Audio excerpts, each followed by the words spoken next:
Everybody, welcome. Welcome to South Church in Amherst. I'm Susan Cartmel. Welcome as we commemorate our nation's 249th birthday with the reading of Frederick Douglass's What to the Slave is the 4th of July. A special welcome to our guests, our keynoter, Professor Shabazz, right here. You probably all know him. Welcome to Aaliyah. Yeah, Professor.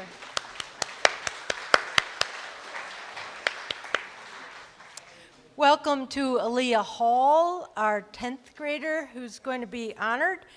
Welcome to the gospel choir that's coming in right now.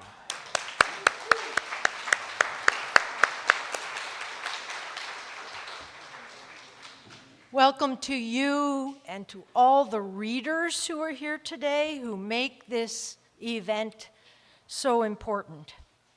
And welcome to the committee. I want to recognize Gina Collins and Bruce Penniman and everyone who served on the organizing committee. If you served on the committee, would you please stand?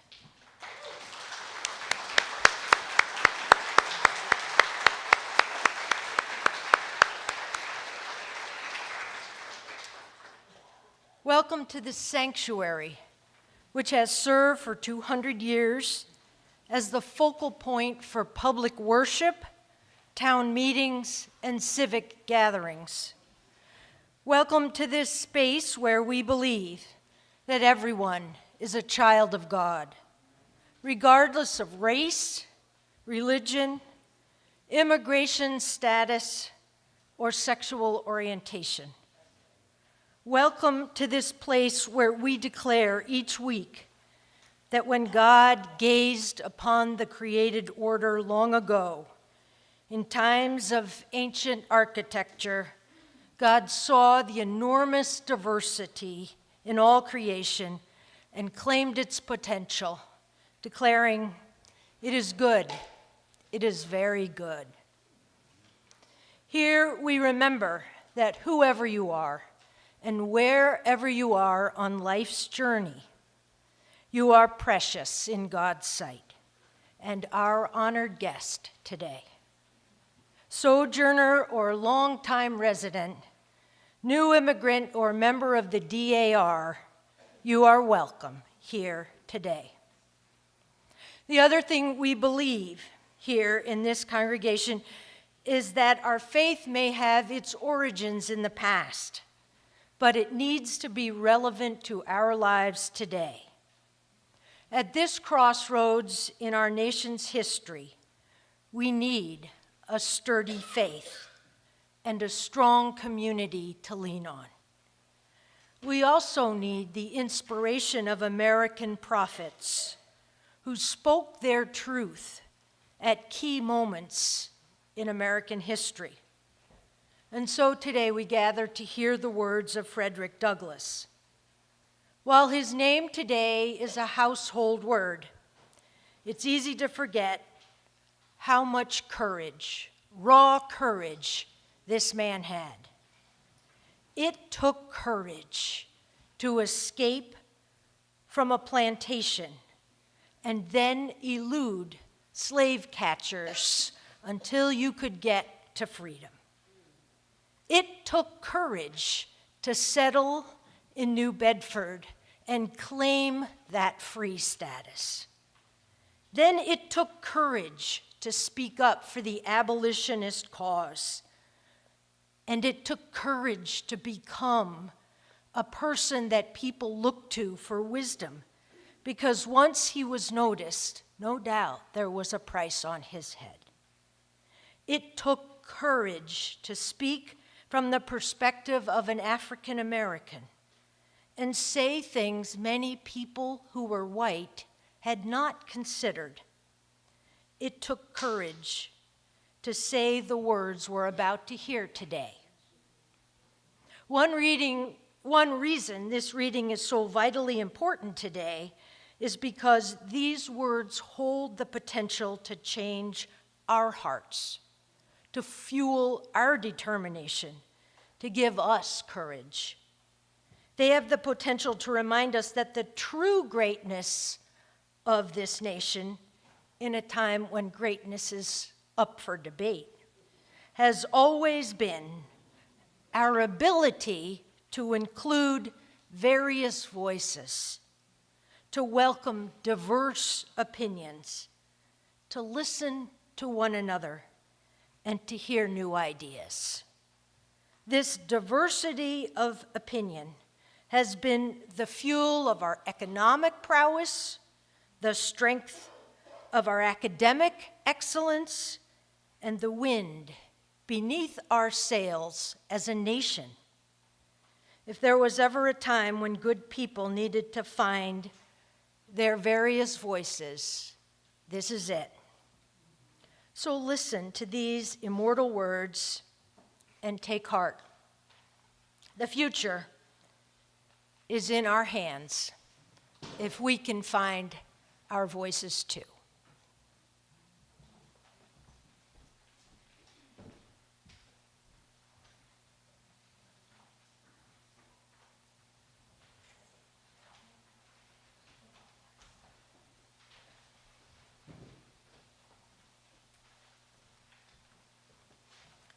Good afternoon. I'm Pamela Nolan Young, the Director of the Diversity, Equity, and Inclusion Department for the town of Amherst. On behalf of the town and the DEI department, I too would like to welcome you to the reading of What to the Slave is the 4th of July. Powerful and moving on the date of its origin, it retains that same power today.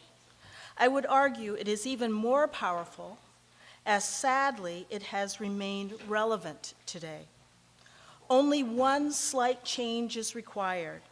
Substitute the word slave for underserved, oppressed, BIPOC, immigrant, gay, or another word of your choosing. And the essay still speaks to the disenfranchisement, discrimination, and denigration of those of us who are seen as others. Your presence here today acknowledges that history matters, that truth-telling matters, and reading is resistance. But it is not enough for me, and dare I say, not enough for you. We must do more than feel afraid or overwhelmed or disgusted by the corruption of our constitutional rights, the loss of our freedom, and the loss of our voice. We must stand together. We must act. We must strive for liberty and justice for all. Thank you for attending this reading, and I look forward to our conversations and to your actions.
know what to say. That's my wife. Songs from our ancestors. Songs from our ancestors. We will not forget them. Neither will we forget the songs that they sang. We embody those in our hearts, in our minds, and we present them to you with that spirit, with that truth, with that strength, because words like the words that we sing can only be done by those folks who want to be somewhere else in their journey. They are traveling with a goal, with a heart, with direction. And that's what we're going to bring to you in this little set we got right now. We follow our ancestors because there was some power that sustained them through brutality, through being ignored, to being devalued, but never used, and extreme value. You know, they got paid for every person that they claimed to be slaves. So the spirit that led those people through millions of deaths and slaughters and everything else, the spirit of God, we're going to blame God. The spirit of God is what led them through, and we walk in that same spirit, pushed forward by our ancestors. Y'all our ancestors?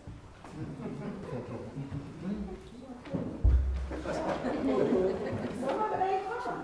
They have ancestors. But nevertheless, where are we? We are here. Amen.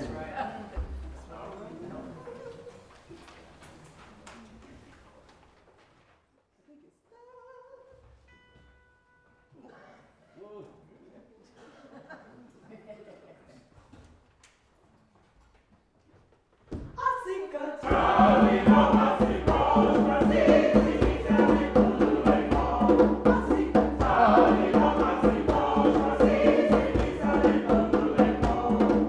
you.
coming.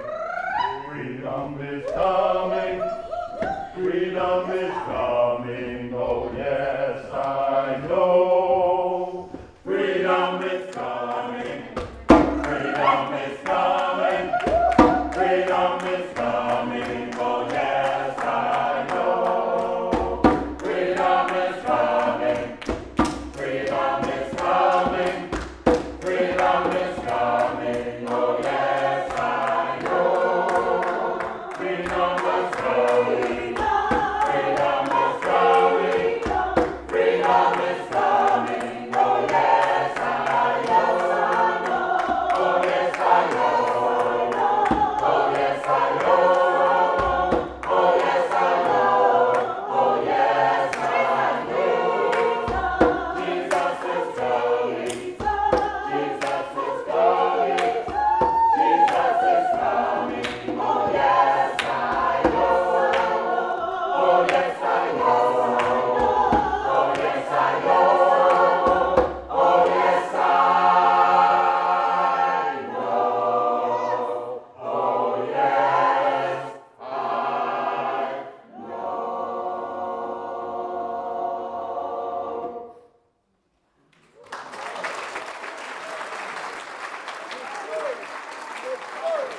Beautiful, beautiful. One more time for Amherst Area Gospel Choir.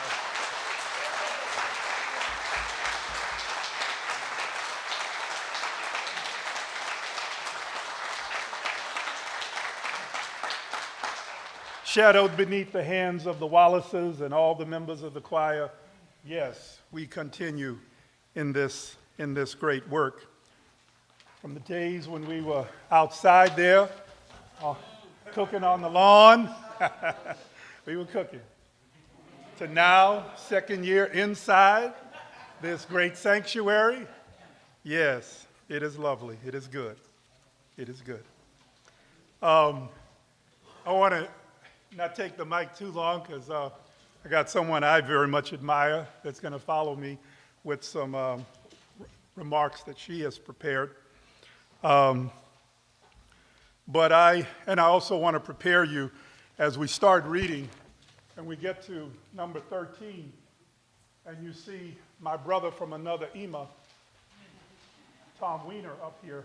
Don't be shocked. Don't be dismayed. I've yielded my lines to Tom Weiner, who is my co-author in this little book, In Defiance, which you'll see in the program. We'll be discussing here, 7 p.m. on September 10th. But for those of you who can't wait that long, where are you, Zanette? We're going to be at Hope Community Church. Yes, we're going to be at Hope on Gaylord Street on July 6th. Wait, is today the 6th? Is that tomorrow? All right, so we'll be there. We'll be there tomorrow at 4 o'clock. So if you can't wait, and if you want to read beforehand, I got a couple of copies here. If you do want to read beforehand, so there's that. All right, as I got all the housekeeping matters out of the way. All right, then. I want to take some different words from Douglas to bring into this. But even before I do that, I have to say what's very important. What's very important is to listen to us, to your friends, to your family members, to your people here as we read these words, that we listen not just with our ear. Lend me your ear, said that man in the good book. But also, we must listen with our heart, with our whole heart, our whole mind, and our whole soul, if you're really going to absorb the impact.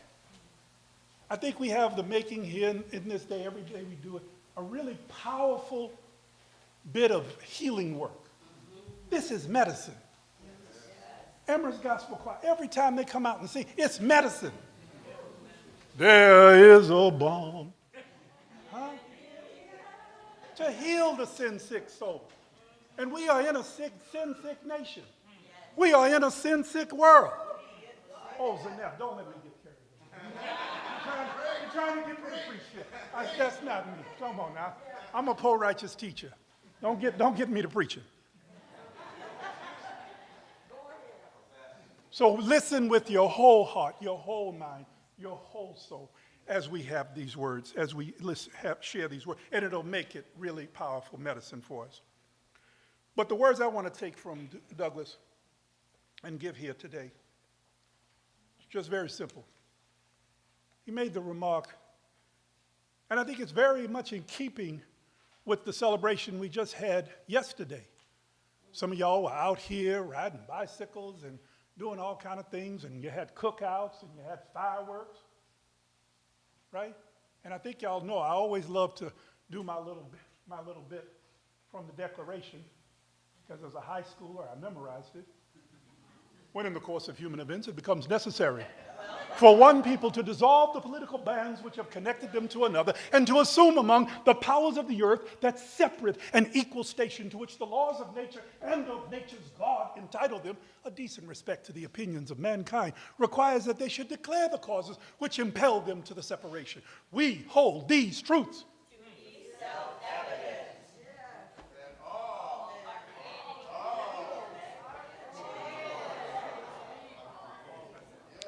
There we go.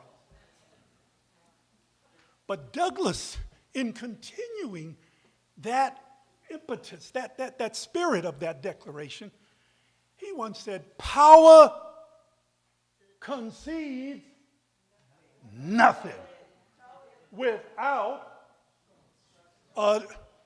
struggle, without a demand.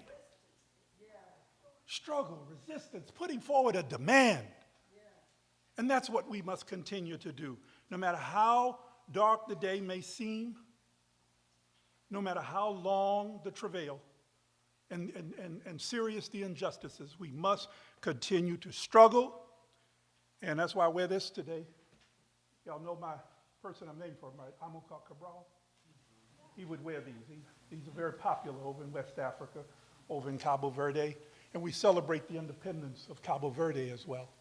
So I bring Amilcar Cabral in spirit here today. So with that spirit of demands, when we get to discussion downstairs, please think about all the questions, but particularly question 3. What may be coming up for you? Because what's some of the demands coming up for me is like reparations now. We don't drop H.R. 40 and feel like, oh, that's gone by. We've been struggling on that one since 1989 when it was first introduced in the Congress. So we got to keep up the pressure for that. We got to keep up the work here at the statewide level. Kathleen Anderson keeps in touch is working on the statewide level. And we got to ask our legislators to support both the bills, and then we'll reconcile them and we'll get it straight to start the study commission here in Massachusetts that we've already had do its work in California, that we have doing work in New York State, and we need to have done here in Massachusetts, and then continuing the trend on throughout the 50 states. We need our Amherst Black Reparations Committee to get to be peopled. It's just 7 members. Let's find the 7. Let's get them charged and let them get to work doing their work here in Amherst. So happy with the council. Unanimously approved the charge, the creation of an Amherst Black Reparations Committee to begin to implement and to develop further the ideas that we expressed in the report of the African Heritage Reparations Assembly that met for 2 years. Myself, Sister Holla here, Deborah Bridges. We were chaired by Michelle Miller. Yvonne Mendez was on it. Alexis Reed was on it. That's 6 or 7. Who else am I missing? Irv Rhodes, thank you. We turned that report in September of 2023. So that's already out there. We now just need the ABRC to get meeting. Don't let Paul go on vacation before we get the word out that we need the thing peopled. He'll go off, I don't know where he go, out of Banks or wherever he go. He'll be out there chilling, and we still won't have the thing getting going. So let's ask him, please, get it out there. Let's start getting the people who apply to be vetted by the screening committee and get it done so that can get to work before September 23rd. Okay? And start getting things done. Likewise, I'm using this opportunity today to put forward another demand. Payment in lieu of taxes. I'd like to see UMass Amherst and Amherst College each match the $2 million commitment the town has made to a reparations fund. Let UMass put $2 million into the reparations stabilization fund now. Let Amherst College put $2 million in now. Now we got $6 million to work with as an endowed fund to support reparations initiatives, reparative justice initiatives here in Amherst. Now we're up to 6. You see how this works? Power concedes nothing without a demand. So we got to put things forward. Let's talk to D.A. Sullivan. How can we create more diversion programs, particularly for African-descended peoples, freed people who've made a mistake, broke a law, got convicted, whatever. But instead of running them on into the jail, more mass incarceration, how about opportunities for diversion, depending on the severity and depending on what their background is and what their chances are to use the diversion to turn their life around from the incident? How about a little bit more of that? Huh? How about at Churchill in Maine, at Churchill Street and Main Street, we named that Martin Luther King Square. Right now we can do it. We don't have to change Churchill. I won't get Andy Churchill mad at me. Okay? I don't want to get Main Street mad at me. We don't have to change anybody's name. Just call that Martin Luther King Square. Why? Because that's where he spoke when he came to this town, right there at First Church. Your elder congregational church. Right? Y'all were number 2, right? But they were number 1. He spoke. They got a little tiny plaque. In fact, the last time I went there, the plaque wasn't even up. They said they had painted the walls, so it was down on the floors. It was down there somewhere. I said, yo, what about the plaque? Oh, we're going to put it back up. That's all there is, a little plaque saying how he spoke there back in the 60s. His one time that we know in Amherst. So let's name that Martin Luther King Square. What's interesting is also on that same corner is what? Well, there's Dickinson down the street, there's Switzer Park, but what else? The police station. How good and how pleasant it is for the police every work to come to work and meditate upon Martin Luther King. The man the police threw in jail where he wrote the letter from the Birmingham jail, threw in jail in Georgia, threw in jail all over this country. Let them meditate on that before they go out and help ICE or help people doing wrong. And finally, our brothers and sisters in Northampton, that wonderful place across the river from us, they're trying, y'all. They're trying. Where's Maritha? Maritha got her head down. Look at her saying, oh, Lord. She works over there. They have a reparations program for people who live and work in Northampton of African descent. And they're working on it. Tom Weiner was part of calling for it. Okay? They've hit some bumps in the road, and it's really hard. We were lucky. There's 7 of us. And as much as, I try to look up to Irv and Deborah and everybody on there, somehow our personalities, we were just able to click. I know Deborah get tired. You say, boy, that Shabazz is a fool. But we worked together well.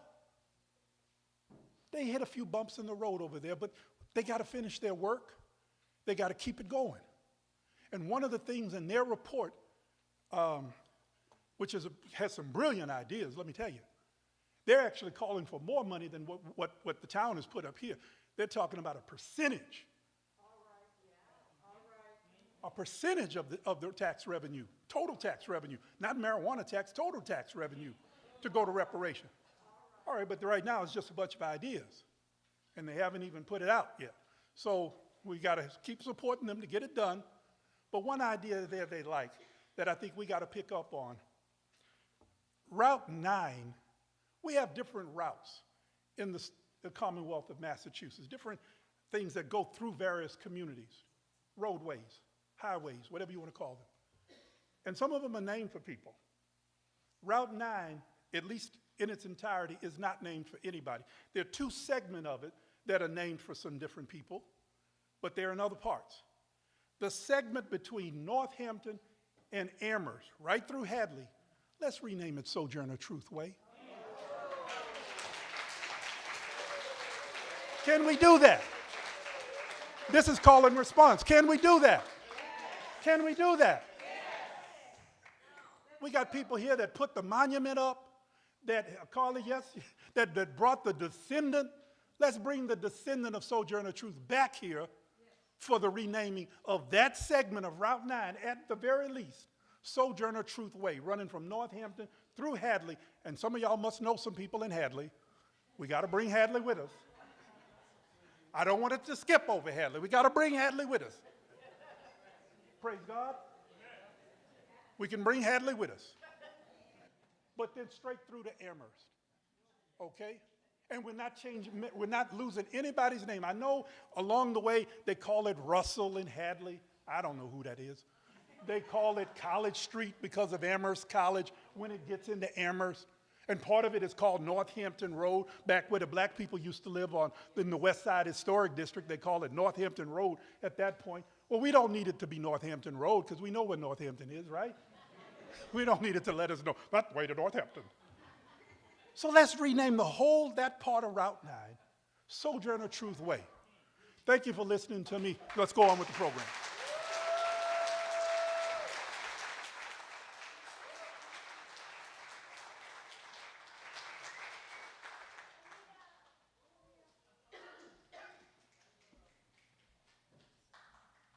Hi, everyone. My name is Aaliyah. Okay.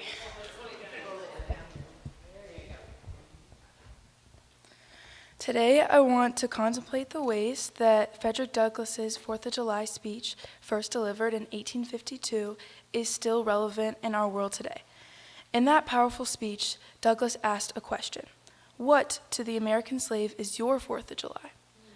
The question and the speech exposed the hypocrisy of the nationwide celebration of freedom while millions were still enslaved. His words weren't simply a critique of his time, but a challenge to the future. Today, that challenge remains. Slavery may no longer be legal, but systemic racism continues to affect people every day, as does the legacy of racial injustice.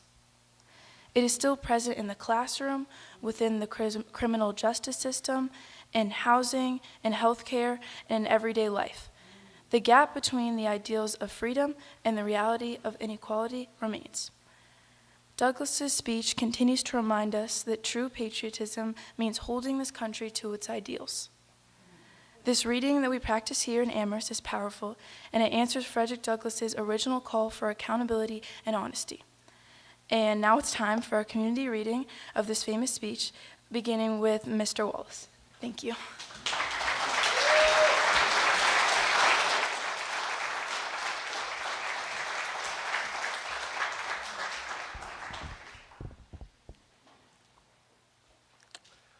Mr. President, friends, and fellow citizens, the task before me is one which requires much previous thought and study for its proper performance.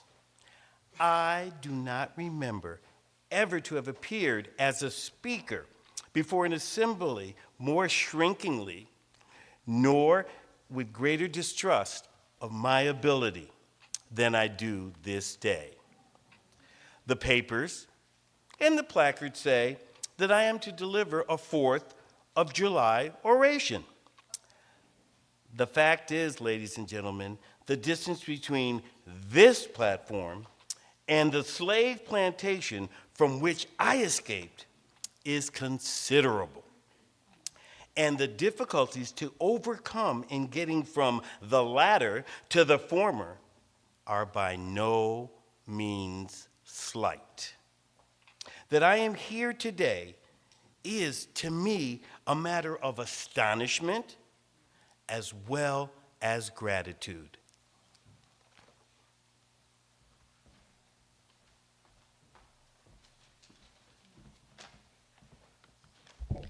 This, for the purpose of this celebration, is the 4th of July. It is the birthday of your national independence and of your political freedom. This, to you, is what the Passover was to the emancipated people of God. It carries your mind back to the day and to the act of your great deliverance. This celebration also marks the beginning of another year of your national life and reminds you that the Republic of America is now 76 years old. I am glad, fellow citizens, that your nation is so young. You are, even now, only in the beginning of your national career, still lingering in the period of childhood. I repeat, I am glad this is so. There is hope in the thought, and hope is much needed under the dark clouds which lower above the horizon.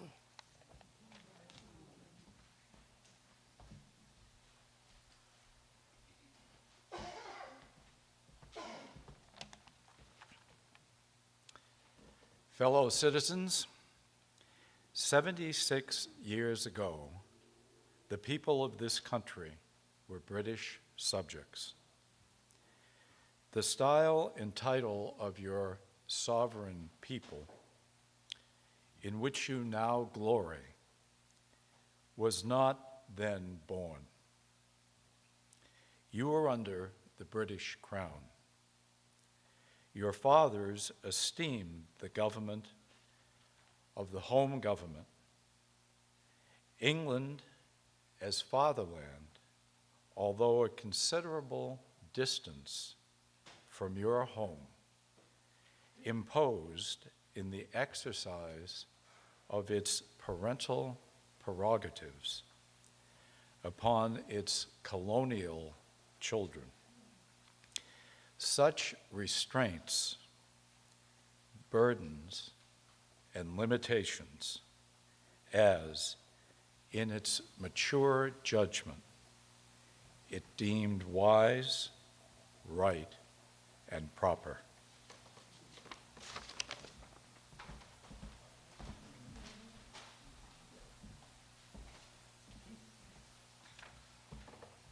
But your fathers, who had not adopted the idea of the infallibility of government and the absolute character of its acts, presumed to differ from the home government in respect to the wisdom and the justice of some of those burdens and restraints.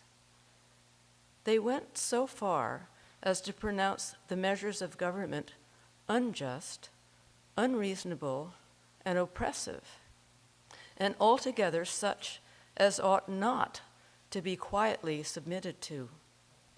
I scarcely need say, fellow citizens, that my opinion of those measures fully accords with that of your fathers. Feeling themselves harshly and unjustly treated by the home government, your fathers, like men of honesty and men of spirit, earnestly sought redress. They petitioned and remonstrated. They did so in a decorous, respectful, and loyal manner. This, however, did not answer the purpose. They saw themselves treated with sovereign indifference, coldness, and scorn. Yet they persevered.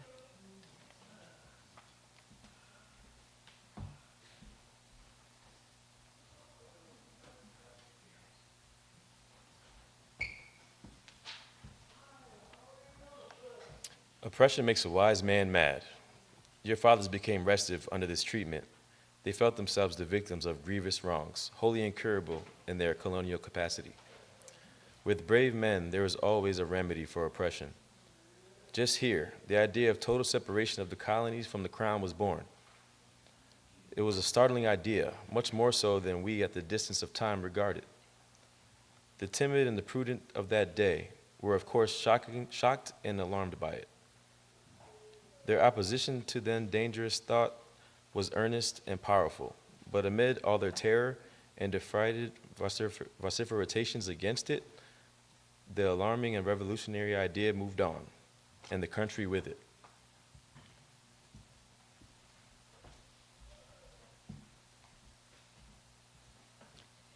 On the 2nd of July, 1776, the Old Continental Congress, to the dismay of the lovers of ease and the worshipers of property, clothed that dreadful idea with all the authority of national sanction. They did so in the form of a resolution. We seldom hit upon resolutions drawn up in our day whose transparency is at all equalate. Resolved that these united colonies are, and of right, ought to be free and independent states, that they are absolved from all allegiance to the British Crown. Citizens, your fathers made good that resolution. They succeeded, and today you reap the fruits of their success. The freedom gained is yours, and you, therefore, may properly celebrate this anniversary. The 4th of July is the first great fact in your nation's history, the very ring bolt in the chain of your yet undeveloped destiny.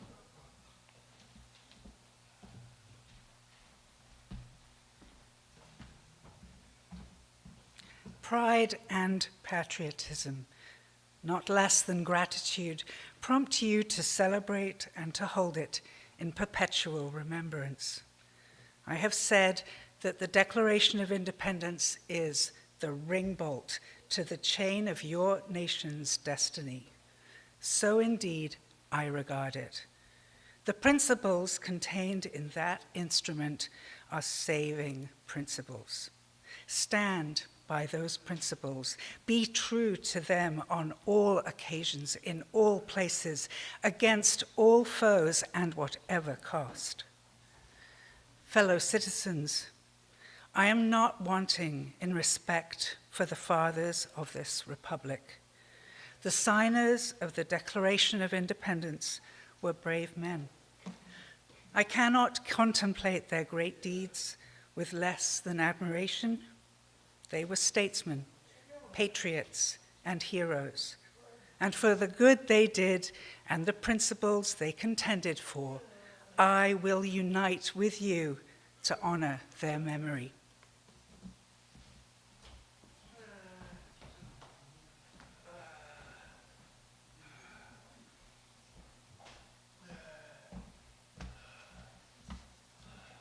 They loved their country better than their own private interests, and all will concede that it is a rare virtue that ought to command respect. He who will intelligently lay down his life for his country is a man whom it is not in human nature to despise. Your fathers staked their lives, their fortunes, and their sacred honor on the cause for their country. In their admiration of liberty, they lost sight of all other interests.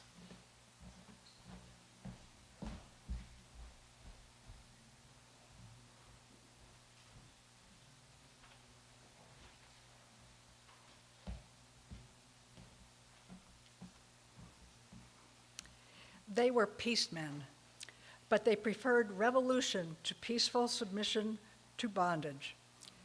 They were quiet men, but they did not shrink from agitating against oppression. They showed forbearance, but they knew its limits. They believed in order, but not in the order of tyranny. With them, nothing was settled that was not right. With them, justice, liberty, and humanity were final, not slavery and oppression. You may well cherish the memory of such men. They were great in their day and generation. Their solid manhood stands out the more as we contrast it with these degenerate times.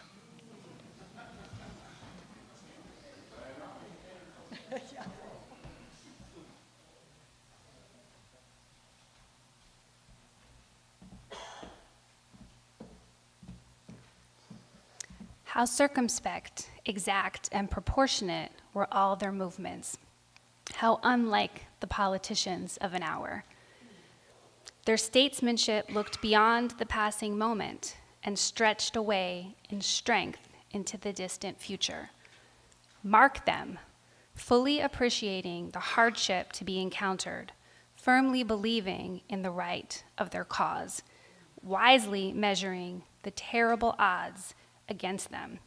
Your fathers, the fathers of this republic, laid the cornerstone of the national superstructure, which has risen and still rises in grandeur around you.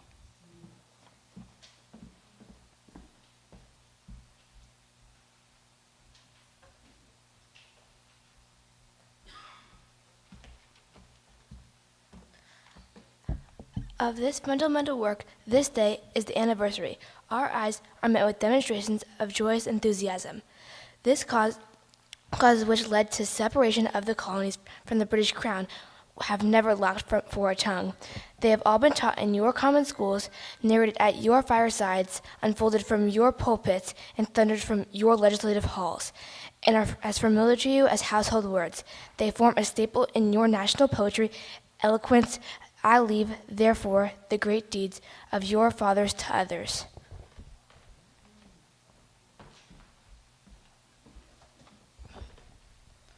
My business, if I have any here today, is with the present.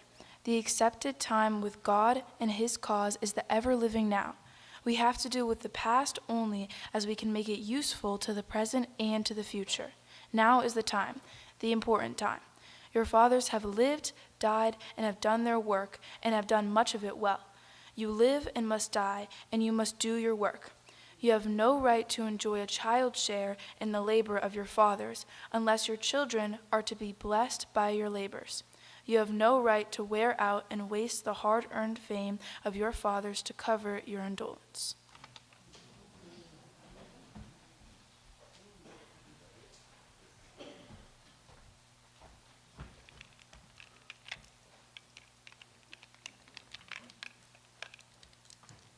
Fellow citizens, pardon me.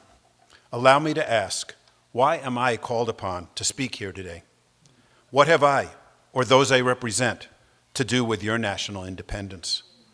Are the great principles of political freedom and of natural justice embodied in the Declaration of Independence extended to us?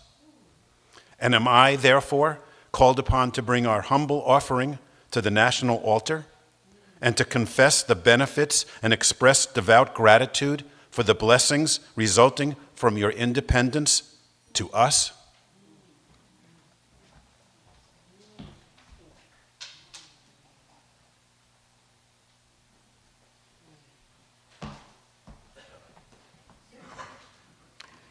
Would to God, both for your sakes and ours, that an affirmative answer could be truthfully returned to these questions. Then would my task be light and my burden easy and delightful. But such is not the case, state of the case. I say it with sad sense of disparity between us. I am not included within the pale of this glorious anniversary. Your high independence only reveals the immeasurable distance between us.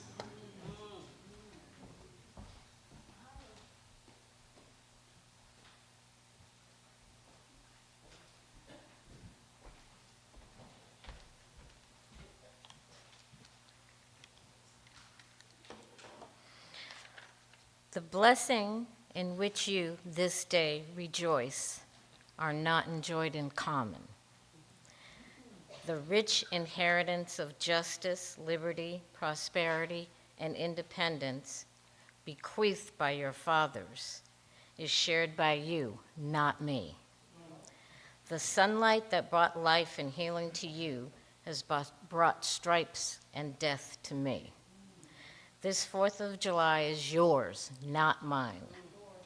You may rejoice, I must mourn. To drag a man in fetters to the grand illuminated temple of liberty and call upon him to join you in joyous anthems were inhumane mockery and sacrilegious irony. Do you mean, citizens, to mock me by asking me to speak today?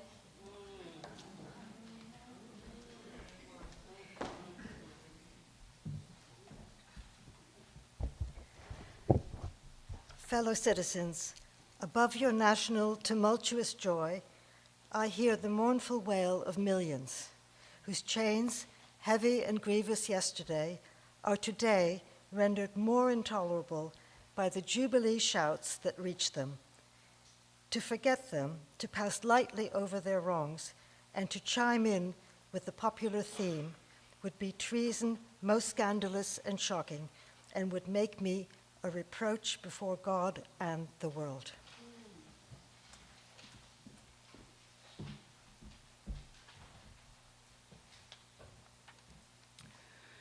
My subject, then, fellow citizens, is American slavery. I shall see this day from the slave's point of view. Standing here, identified with the American bondman, making his wrongs mine, I do not hesitate to declare with all my soul that the character and conduct of this nation never looked blacker to me than on this 4th of July.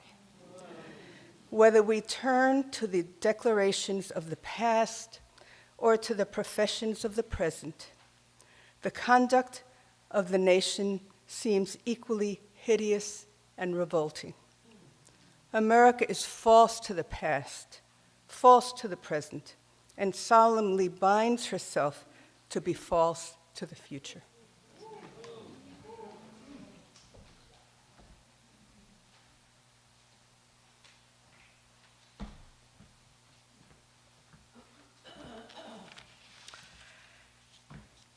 Standing with God and the crushed and the bleeding slave on this occasion, I will, in the name of humanity, which is outraged, in the name of liberty, which is fettered, in the name of the Constitution and the Bible, which are disregarded and trampled upon, dare to call in question and to denounce with all the emphasis I can command everything that serves to perpetuate slavery, the first great sin and shame of America.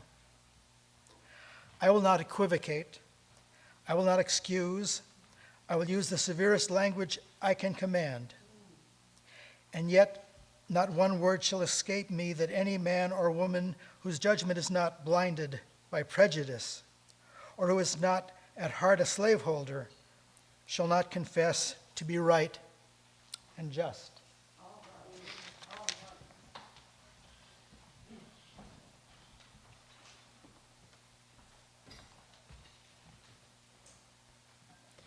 I fancy I hear someone of my audience say, "It is just in this circumstance that you and your brother abolitionists fail to make a favorable impression on the public mind.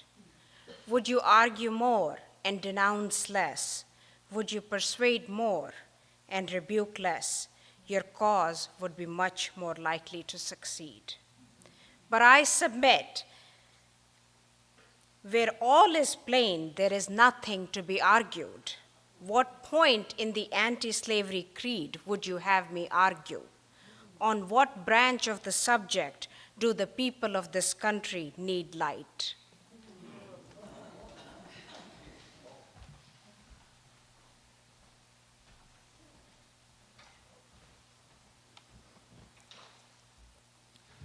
Must I undertake to prove that the slave is a man? The slaveholders themselves acknowledge it in the enactment of laws for their government. They acknowledge it when they punish disobedience on the part of the slave. There are 72 crimes in the state of Virginia which, if committed by a black man, subject him to the punishment of death, while only 2 of the same crimes will subject a white man to like punishment. What is this but the acknowledgement that the slave is a moral, intellectual, and responsible being?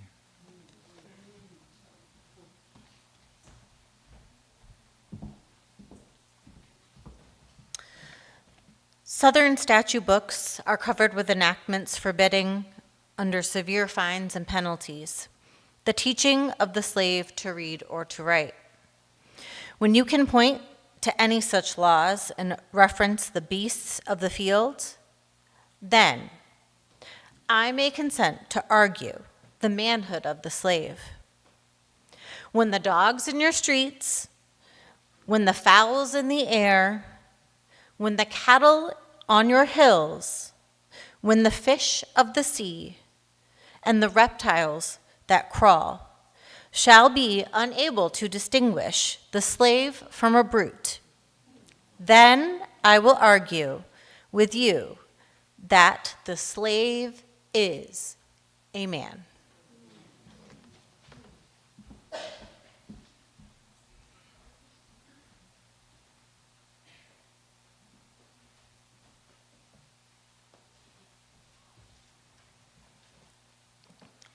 Is it not astonishing that while we are plowing, planting, and reaping, using all kinds of mechanical tools, erecting houses, constructing bridges, building ships, working in metals of brass, iron, copper, silver, and gold, that while we are reading, writing, and ciphering, acting as clerks, merchants, and secretaries, having among us lawyers, doctors, ministers, poets, authors, editors, orators, and teachers, that while we are engaged in all manner of enterprises common to other men, digging gold in California, capturing the whale in the Pacific, feeding sheep and cattle on hillside, living, moving, acting, thinking, planning, living in families as husbands, wives, and children, and above all,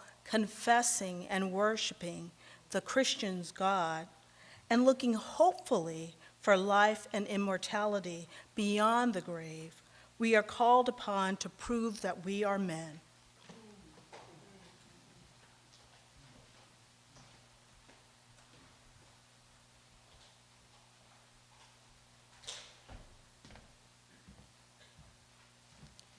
Would you have me argue that man is entitled to liberty, that he is the rightful owner of his own body? You have already declared it. Must I argue the wrongfulness of slavery? Is it to be settled by the rules of logic and argumentation, as a matter be said with great difficulty, involving a doubtful application of the principle of justice, hard to be understood? How shall I look today in the presence of Americans, to show that men have a natural right to freedom? To do so would to make myself ridiculous, and to offer an insult to your understanding. There is not a man beneath the canopy of heaven that does not know that slavery is wrong for him.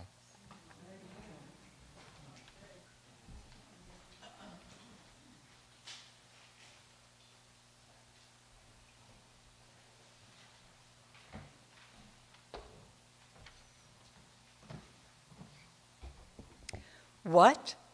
Am I to argue that it is wrong to make men brutes, to rob them of their liberty, to work them without wages, to keep them ignorant of their relations to their fellow men, to beat them with sticks, to flay their flesh with the lash, to load their limbs with irons, to hunt them with dogs, to sell them at auction, to sunder their families, to knock out their teeth, to burn their flesh, to starve them into obedience and submission to their masters?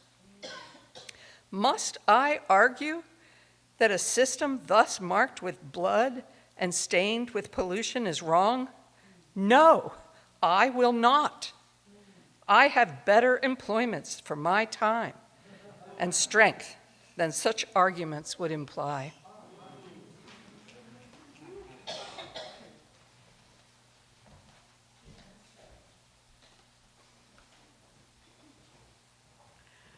What then remains to be argued? Is it that slavery is not divine? That God did not establish it? That our doctors of divinity are mistaken? There is blasphemy in that thought. That which is inhuman cannot be divine. Who can reason on such a proposition? I cannot. The time for that argument is past. At a time like this, scorching irony, not convincing argument is needed. Oh, had I the ability, and could I reach the nation's ear, I would today pour out a fiery stream of biting ridicule, blasting reproach, withering sarcasm, stern rebuke. For it is not light that is needed, but fire. It is not the gentle shower, but thunder. We need the storm, the whirlwind, and the earthquake. The feeling of the nation must be quickened. The conscience of the nation must be roused. The propriety of the nation must be startled. The hypocrisy of the nation must be exposed. And its crimes against God and man must be proclaimed and denounced.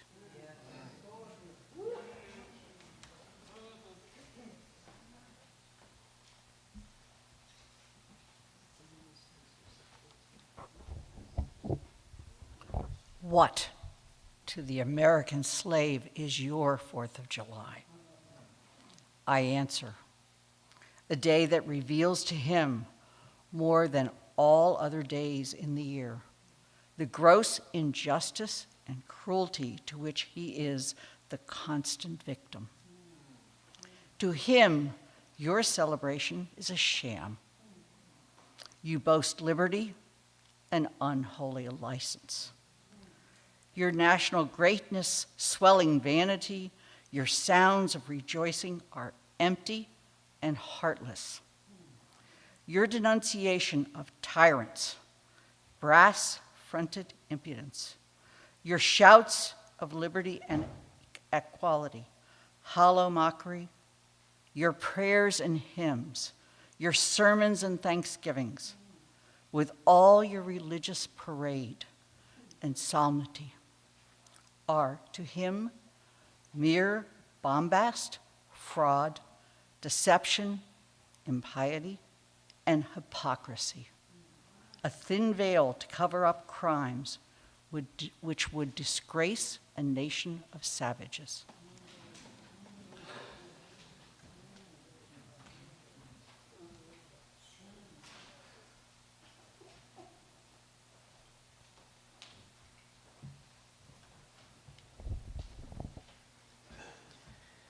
There is not a nation on the earth guilty of practices more shocking and bloody than are the people of these United States at this very hour.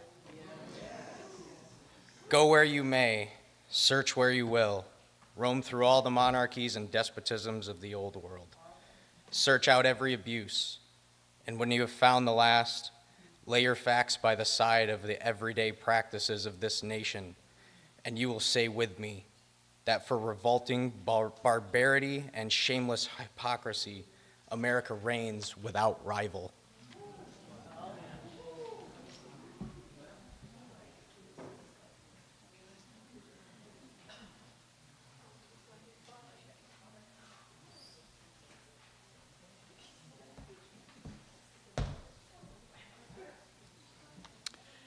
Take the American slave trade, which we are told by the papers is especially prosperous just now, as the price of men was never higher, and which is carried on in all the large towns and cities in one half of this Confederacy.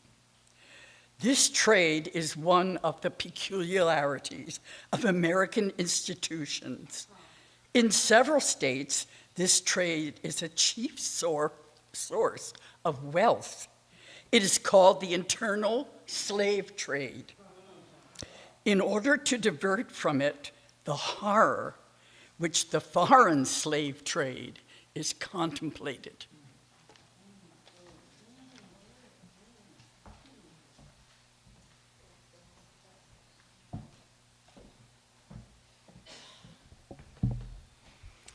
The foreign slave trade has long since been denounced by this government as piracy and as execrable traffic.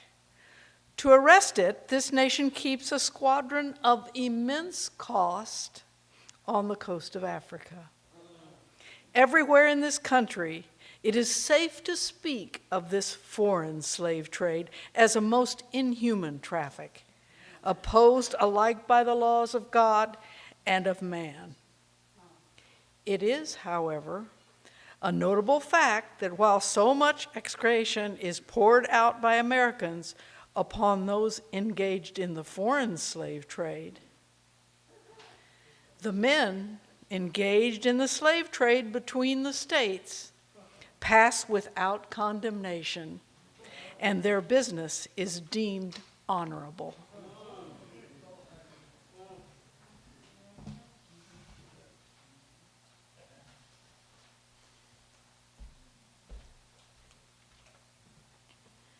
Behold the practical operation of this internal slave trade, the American slave trade, sustained by American politics and American religion. Here you will see men and women reared like swine for the market. You know what is a swine drover? I will show you a man drover. They inhabit all of our southern states. They perambulate the country and crowd the highways of the nation with droves of human stock. You will see one of these human flesh jobbers armed with a pistol, whip, and bowie knife, driving a company of 100 men, women, and children from the Potomac to the slave market at New Orleans. These wretched people are to be sold singly or in lots to suit purchasers. They are food for the cotton field and the deadly sugar mill.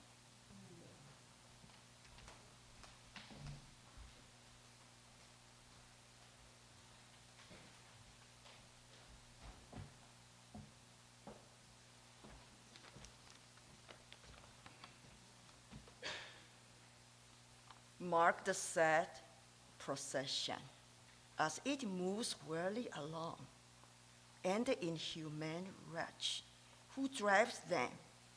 Hear his savage yells and his blood-chilling oath as he hurries on his afflicted captives. There, see the old man with locks thinned and gray.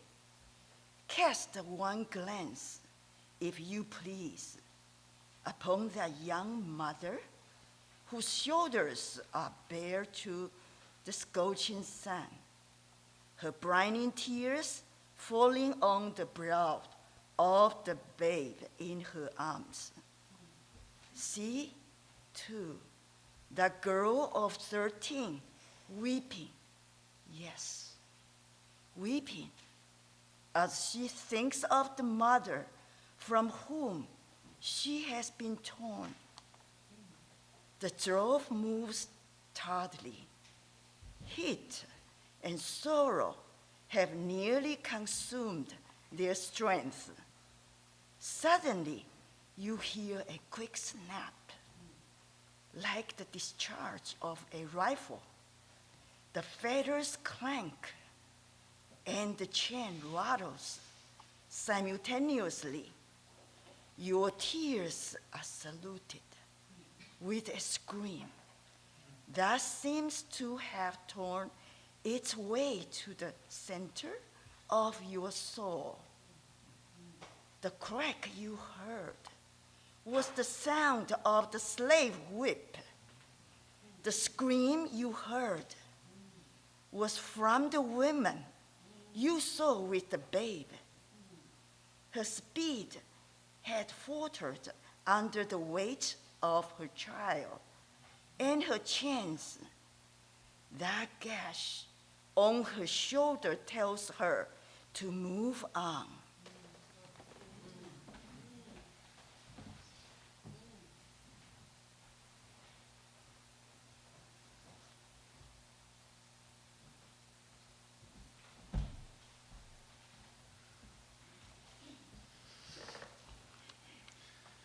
Follow this drove to New Orleans. Attend the auction.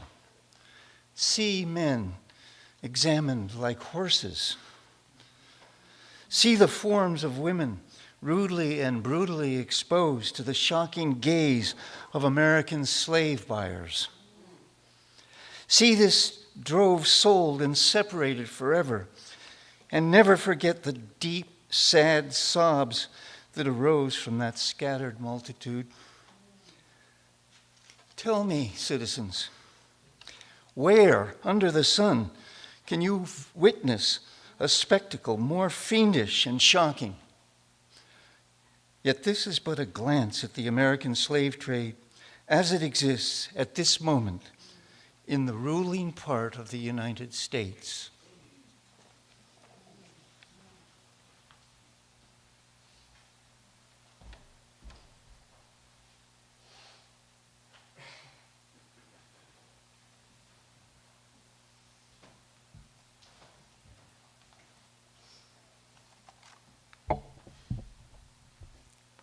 I was born amid such sights and scenes. To me, the American slave trade is a terrible reality. The fleshmongers gather up their victims by dozens and drive them chained to the General Depot at Baltimore. When a sufficient number has been collected, a ship is chartered for the purpose of conveying the forlorn crew to Mobile or to New Orleans. From the slave ship, they are usually driven in the darkness of night. In the deep, still darkness of midnight, I have often been aroused by the dead, heavy footsteps and the piteous cries of the chain gangs that passed our door.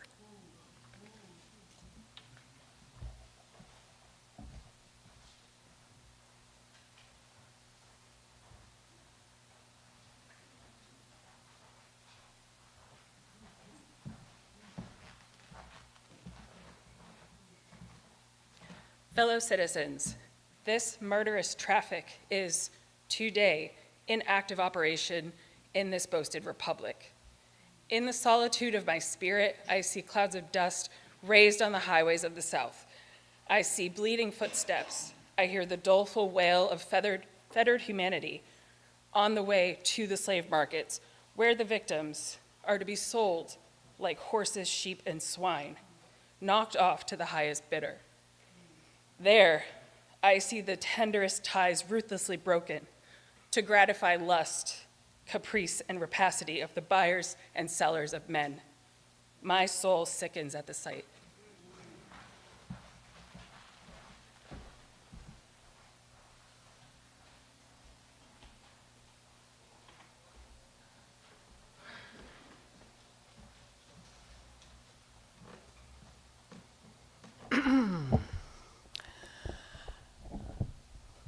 But a still more inhuman, disgraceful, and scandalous state of things remains to be presented. By an act of the American Congress, not yet 2 years old, slavery has been nationalized in the most horrible and revolting form. Mason and Dixon line has been obliterated. New York has become as Virginia, and the power to hold, hunt, and sell men, women, and children as slaves remains no longer a mere state institution, but is now an institution of the whole United States.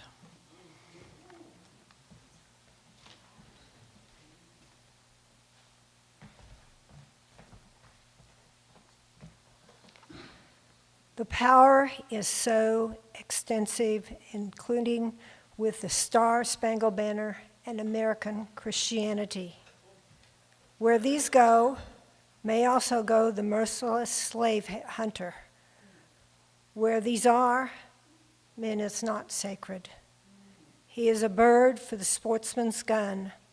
By the most foul and fetish of all human decrees, the liberty and person of every man are put in peril. Your broad Republican domain is hunting ground for men.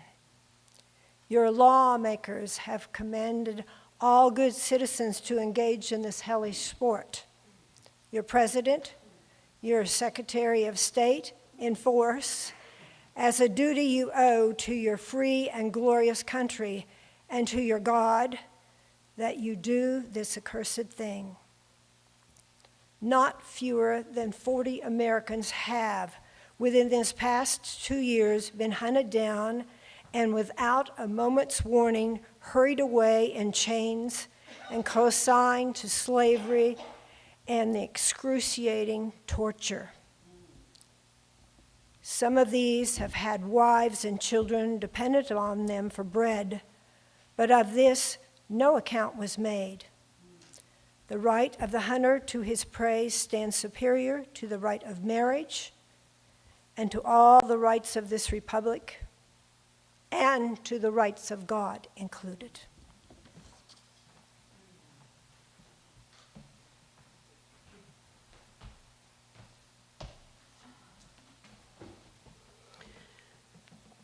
For black men, there is neither law nor justice, humanity nor religion.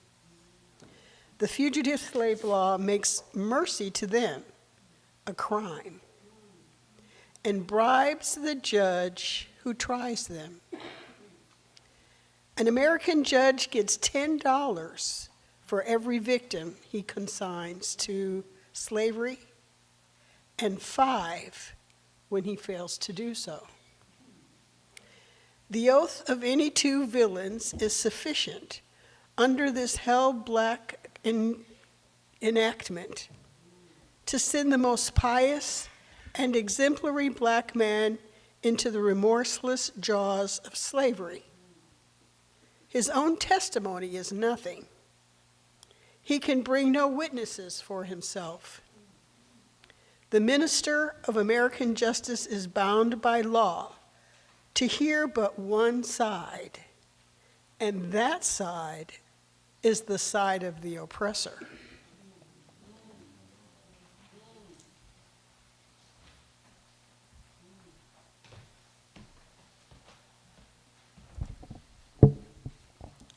Let this damning fact be perpetually told. Let it be thundered around the world that in tyrant-killing, king-hating, people-loving, democratic, Christian America, the seats of justice are filled with judges who hold their offices under an open and palpable bribe and are bound, in deciding the case of a man's liberty, to hear only his accusers. In glaring violation of justice, in shameless disregard of the forms of administering law, in cunning arrangement to entrap the defenseless, and in diabolical intent, this fugitive slave law stands alone in the annals of tyrannical legislation.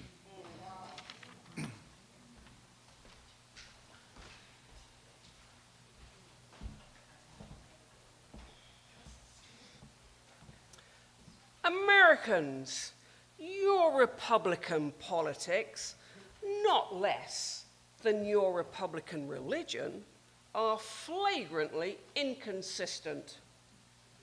Your boast of your love of liberty, your superior civilization, and your pure Christianity, while the whole political power of the nation is solemnly pledged to support and perpetuate the enslavement of 3 millions of your countrymen.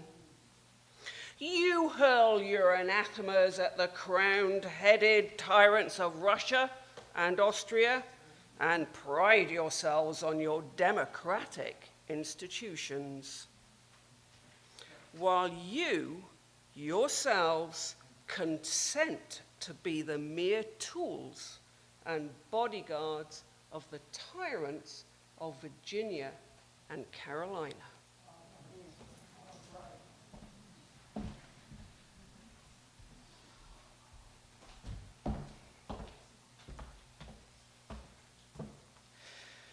You invite to your shores fugitives of oppression from abroad, honor them with banquets, greet them with ovations, cheer them, toast them, salute them, protect them, and pour out your money to them like water.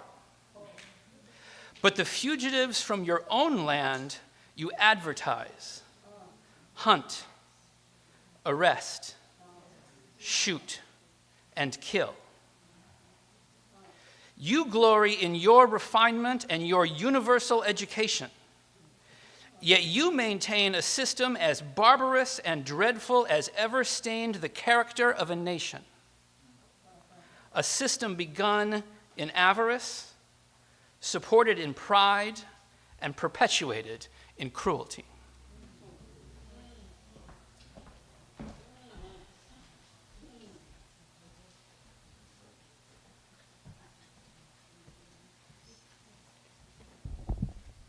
You shed tears over fallen Hungary and make the sad story of her wrongs the theme of your poets, statesmen, and orators, till your gallant sons are ready to fly to arms to vindicate her cause against the oppressor. But in regard to the 10,000 wrongs of the American slave, you would enforce the strictest silence and would hail him as an enemy of the nation who dares to make those wrongs the subject of public discourse. You are all on fire at the mention of liberty for France or for Ireland, but are as cold as an iceberg at the thought of liberty for the enslaved of America.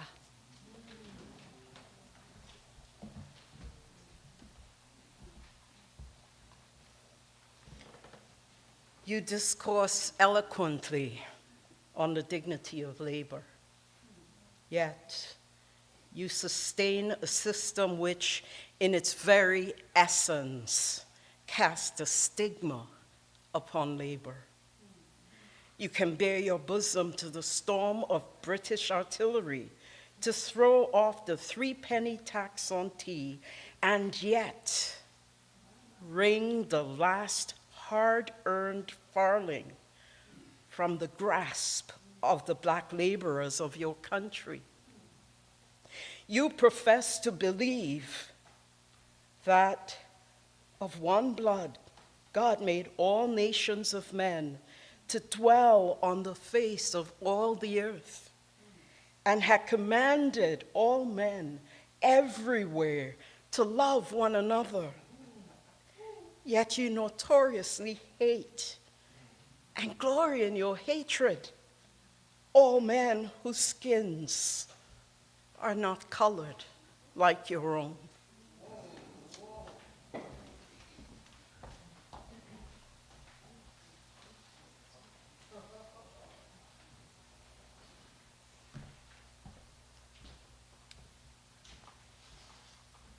You declare before the world and understood by the world to declare that you hold these truths to be self-evident, that all men are created equal and are endowed by their Creator with certain inalienable rights, and that among these are life, liberty, and the pursuit of happiness. And yet, you hold securely in a bondage which, according to your own Thomas Jefferson, is worse than ages of that which your fathers rose in rebellion to oppose, a seventh part of the inhabitants of your country. Fellow citizens, I will not enlarge further on your national inconsistencies. The existence of slavery in this country brands your republicanism as a sham, your humanity as a base pretense, and your Christianity as a lie. It destroys your moral power abroad. It corrupts your politicians at home. It saps the foundation of religion. It makes your name a hissing and a byword to a mocking earth.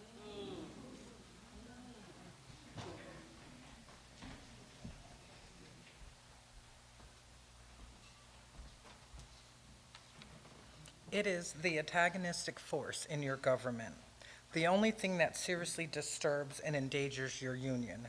It fetters your progress. It is the enemy of improvement, the deadly foe of education. It fosters pride. It breeds insolence.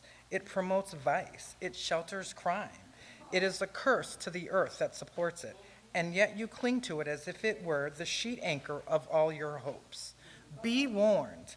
A horrible reptile is coiled up in your nation's bosom. The venomous creature is nursing at the tender breast of your youthful republic. For the love of God, tear away and fling from the hideous monster, and let the weight of 20 millions crush and destroy it forever.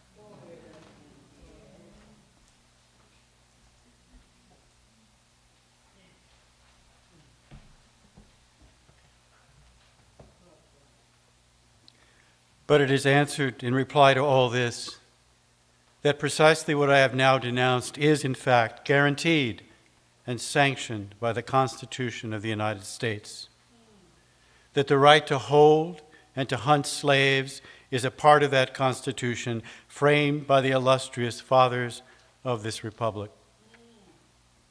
Then I dare to affirm, notwithstanding all I have said before, your fathers, instead of being the honest men I have before declared them to be, were the veriest impostors that have ever practiced on mankind.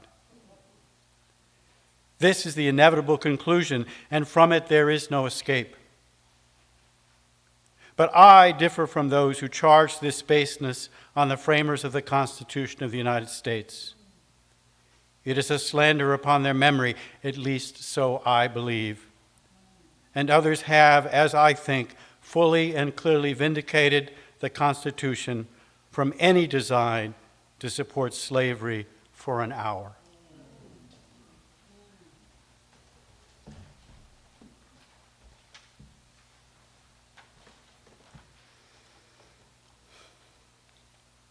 Allow me to say, in conclusion, notwithstanding the dark picture I have this day presented of the state of the nation, I do not despair of this country.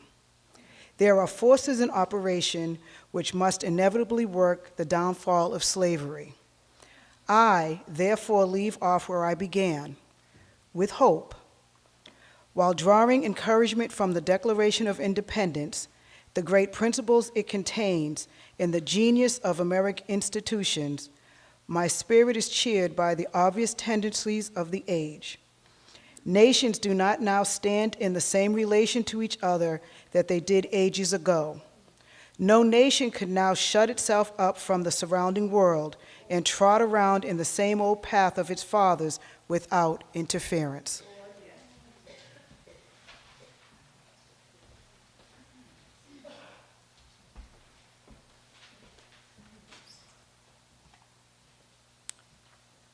The time was when such could be done. But a change has now come over the affairs of mankind. Walled cities and empires have become unfashionable. The arm of commerce has borne away the gates of the strong city. Intelligence is penetrating the darkest corners of the globe. Wind, steam, and lightning are its chartered agents. Oceans no longer divide, but link nations together. From Boston to London is now a holiday excursion. Space is comparatively annihilated. Thoughts expressed on one side of the Atlantic are distinctly heard on the other. In the fervent aspirations of William Lloyd Garrison's, I say, and let every heart join in saying it. So I'm asking you to stand and read, if you can, and read from page 2 of the program.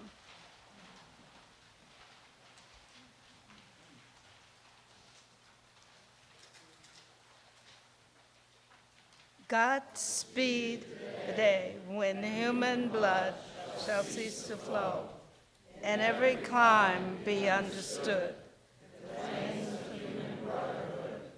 and each return for people good.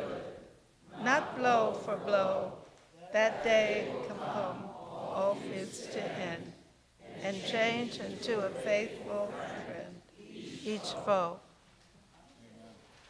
So that concludes this portion of the program. But we're in for another treat because we've asked the Amherst Area Gospel Choir to sing us out.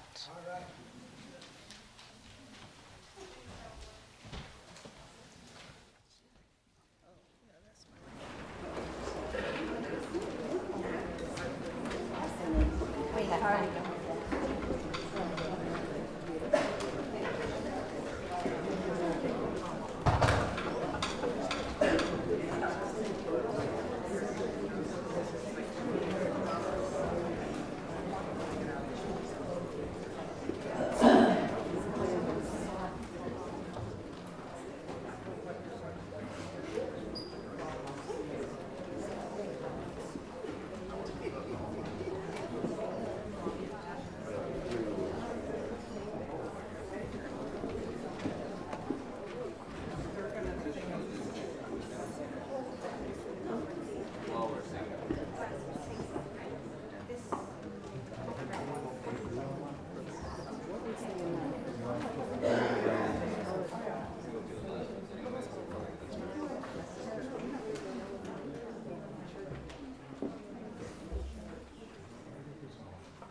There will be mountains that I will have to climb, and there will be battles that I will have to fight.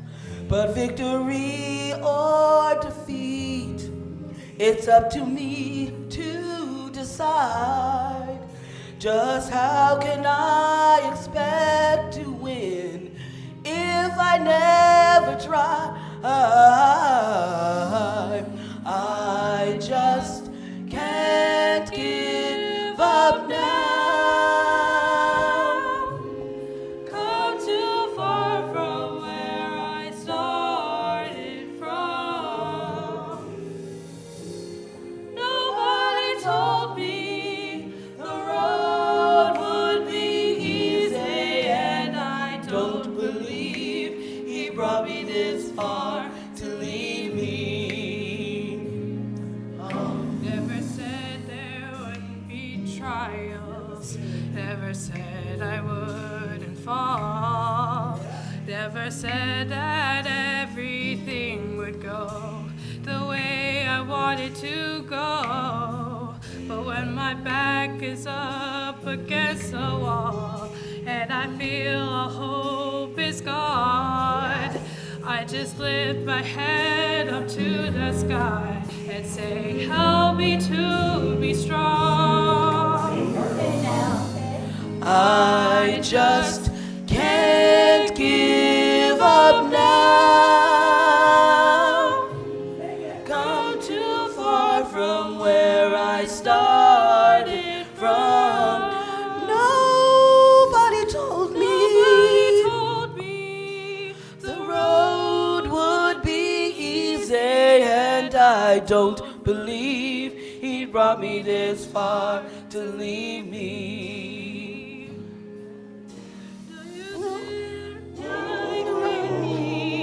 Out here to leave me lonely, even when I can't see clearly. I know that you are with me, so I just can't give up now. Come too far from where I started from. Nobody told me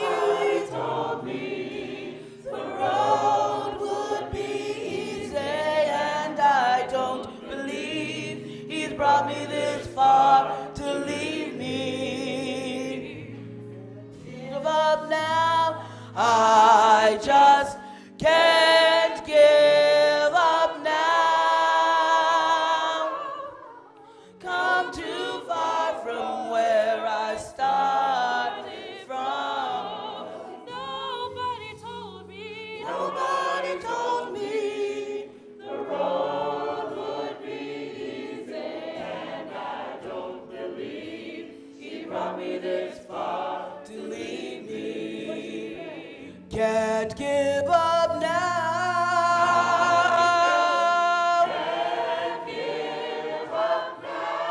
Do you believe that today? We need people who believe this song, that we can't give up now. Nobody told me the road would be easy, and I don't believe he brought me this far to leave me. Can't give up now.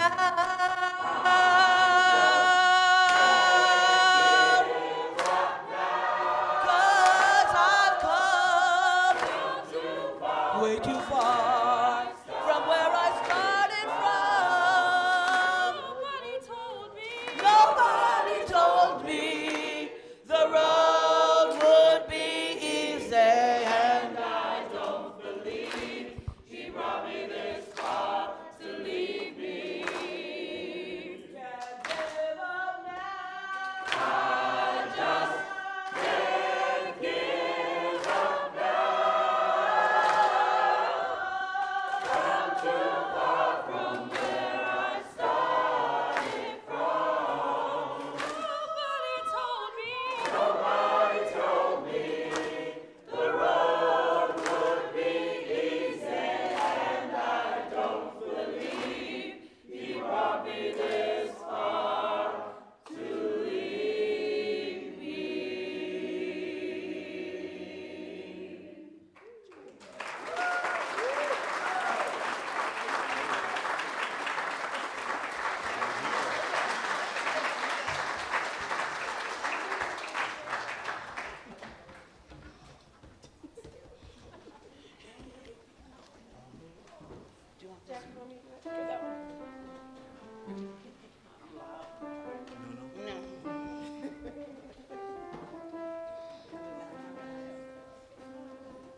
Amherst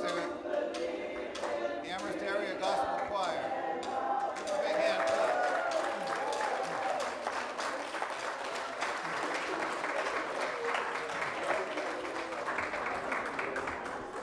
Thank you so much to the choir, and how about to our 47 readers today? Did a great job.